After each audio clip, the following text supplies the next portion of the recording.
In the grand story of human history, some of the most incredible chapters have been completely lost to time. Their stories are literally buried under layers of earth and myth. Today, we're going to unearth one of those stories. So let me just ask you something. When you think of the world's first great universities, what names pop into your head? For most of us, right, it's probably names like Oxford, Bologna, or maybe Paris, these legendary centers of learning in medieval Europe. But what if I told you the real story of higher education, of massive, organized centers for learning, starts way, way earlier? And it starts with names you might not know, names like Taxila, Nalanda, and Vikramshila. Okay, let's really get into this. Because what we're about to explore is going to completely reframe how you think about the history of universities on a global scale. Here's the core idea, and it's a big one. Long before the first stones were even laid at places like Oxford, ancient India was the world's undisputed leader in higher education. It was home to these sprawling residential universities, these true cities of knowledge that were an absolute magnet for scholars from all across the ancient world. So let's go on a little tour of these incredible ancient mega universities. We're going to see what made them so legendary. Our first stop is Taxila, which is located in modern-day Pakistan. And this place, wow, it wasn't just a university, it was one of the earliest and most influential intellectual hubs in all of human history.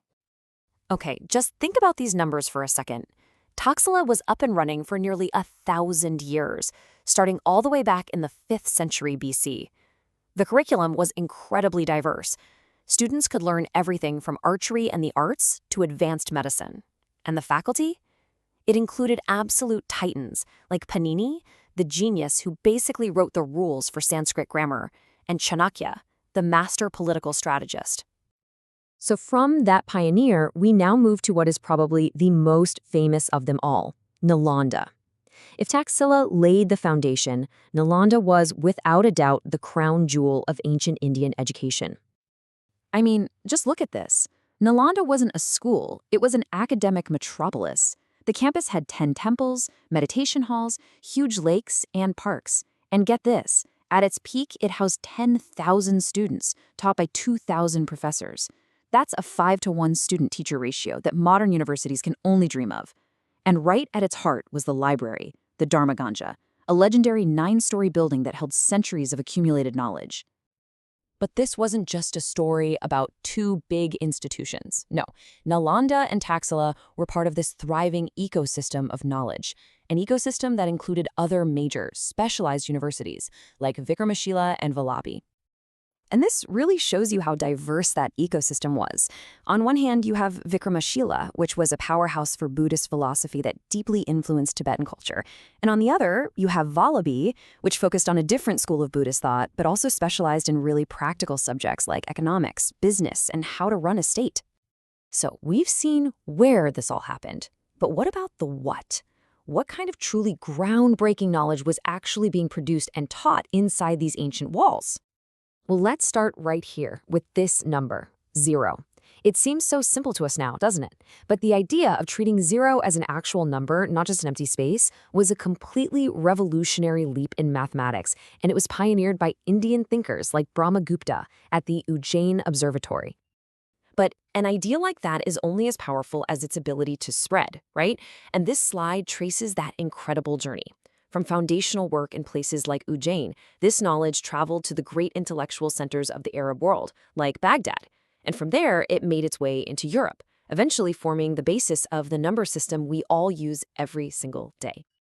And it wasn't just about 0. This quote really sums it up perfectly.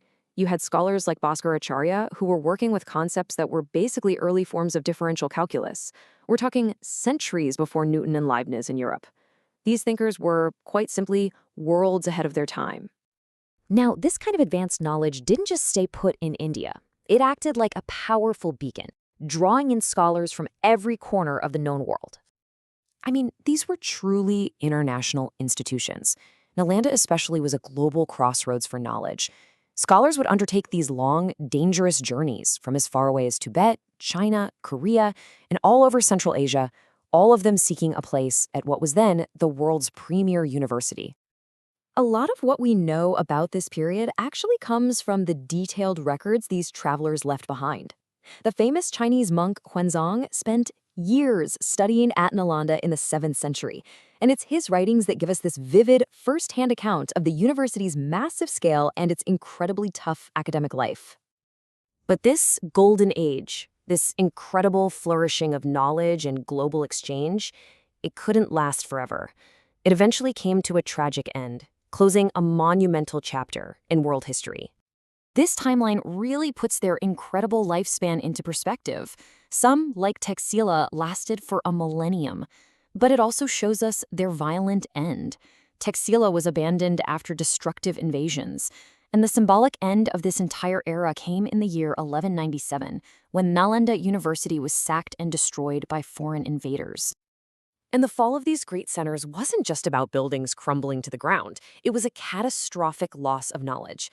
When that 9-story library at Nalanda burned, it was the destruction of countless irreplaceable texts. It was like a library of the ancient world, just turned to ash. And that leaves us with this final, haunting question.